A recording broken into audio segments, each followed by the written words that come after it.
Well, I was very flattered that they asked me to do it. I kind of just didn't want to mess anything up. I know from having been on the directing side that and the writing side that there's a vision that Seth and Evan had that I had nothing to do with that show except that they asked me to be in it. So that's, just to be clear. Um, Was that a nice feeling to it just was be able to so nice. show up? It was, oh my God. I just showed up.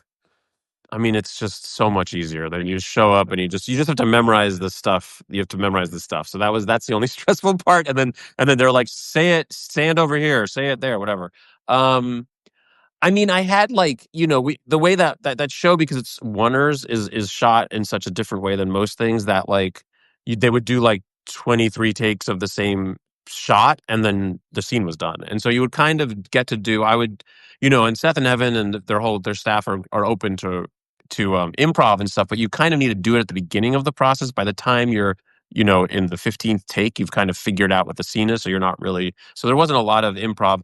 I did like, I mean, I kind of would say whatever they told me to say. I think there were some things that I said to them, I don't know.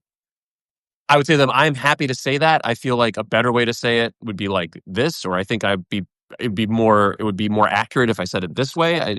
But if you want me to say that, I'll say that. Like, I don't, I kind of, because there might be a reason that I didn't, they're very collaborative. We all kind of came up together in the same kind of collaborative way. And so they would be like, but it was very written. I kind of just said what they told me to say. There wasn't, I think the only thing I added was it was fun. It was fun to get to do this.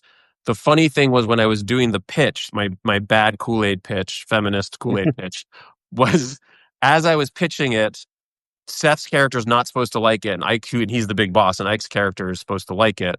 And I was pitching it to Seth, and Seth was like not enjoying it. And I started to get more and more flustered as I pitched it, and I started to get more and more upset that he didn't like it. And then I was like, "Oh, this is method acting. It's not bullshit. This is what all these actors have been talking about. I now understand. You feel the emotions." So, anyways, that was a really funny experience, but it was really cool. It was a great Was there a experience. part of you that started thinking about Kool-Aid and was like, yeah, I could see how this could work. I could. I always say, like, basically everything I said in that show, I would say, except I haven't done the Kool-Aid movie because my career, I've been lucky enough to not have to do the Kool-Aid movie. But if all doors closed and I had to do the Kool-Aid movie, I would do the Kool-Aid movie. Yeah.